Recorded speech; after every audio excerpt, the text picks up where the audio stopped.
नमस्कार साथियों, मैं विनीश पारासर। साथियों, इस समय प्रधानमंत्री नरेंद्र मोदी श्रीलंका की यात्रा पर हैं और श्रीलंका और भारत के बीच में कौन-कौन से समझौते हुए हैं, कौन-कौन से एमओयू साइन हुए हैं, इस वीडियो में विस्तार से बात करेंगे। साथियों, श्रीलंका के राष्ट्रपति दिसानायक द्वारा भारतीय प्रधानमंत्री को श्रीलंका का विदेशियों को दिया जाने वाला सबसे बड़ा सम्मान श्रीलंका मित्र विभूषण से सम्मानित किया गया। यहाँ ध्यान रखने की बात यह है कि श्रीलंका का जो सबसे बड़ा सम्मान श्रीलंका भी मान्य है। ये सम्मान केवल श्रीलंका के नागरिकों को ही दिया जाता है, जबकि विदेशियों को दिया जाने वाला श्रीलंका का सबसे बड़ा सम्मान श्रीलंका मित्र विभूषण है, जिससे हमारे माननीय प्रधानमंत्री को सम्मानित किया गया।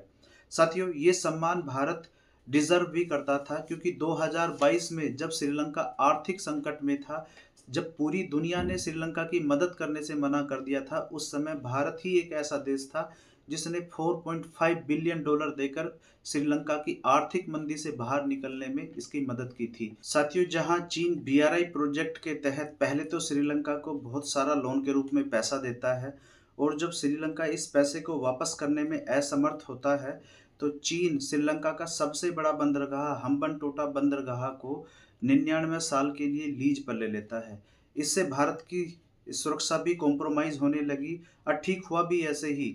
चीन की नेवी के जहाज यहाँ डॉक करने लगे। आपने न्यूज़ में सुना होगा कि कई बार चीन के जासूसी जहाज यहाँ आकर डॉक करते हैं और महीनों-महीनों तक यहाँ से इन्फॉर्मेशन चुराते रहते हैं। साथियों, भारत सरकार के सामने क्वेश्चन ये था कि हम श्रीलंका में चीन को काउंटर कैसे करें, क्योंकि ये हमारी सुरक्षा के लिए भी एक बड़ा डेंट साबित हो रहा था।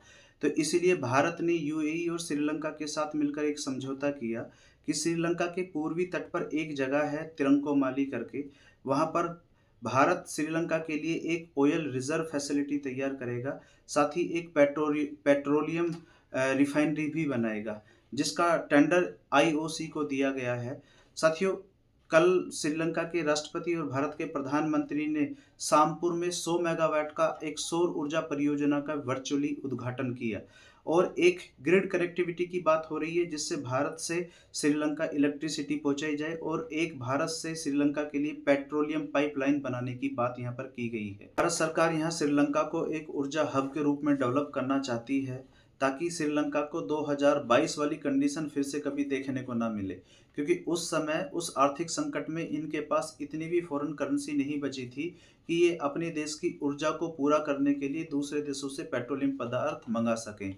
साथ ही प्रधानमंत्री ने श्रीलंका के राष्ट्रपति से मछुआरों का मुद्दा भी उठाया है, क्योंकि भारत और श्रीलंका के बीच में मछुआरों को लेकर भी हमेशा टेंशन बनी रहती है कि जो भारत के मछुआरे गलती से श्रीलंका के जल क्षेत्र में चले जाते हैं, या श्रीलंका के मछुआरे गलती से भारत के जल क्षेत्र में आ जाते हैं, उनको एक मानवीय अप्रोच के साथ तुरंत रिलीज किया जाए।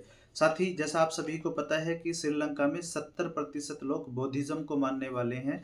ऐसे में भारत सरकार ने फैसला किया है कि हम भगवान बुद्ध के रेलिक्स श्रीलंका दर्शनों के लिए भेजेंगे। कुल मिलाकर भारत और श्रीलंका के बीच में 10 एमओयू साइन किए गए हैं।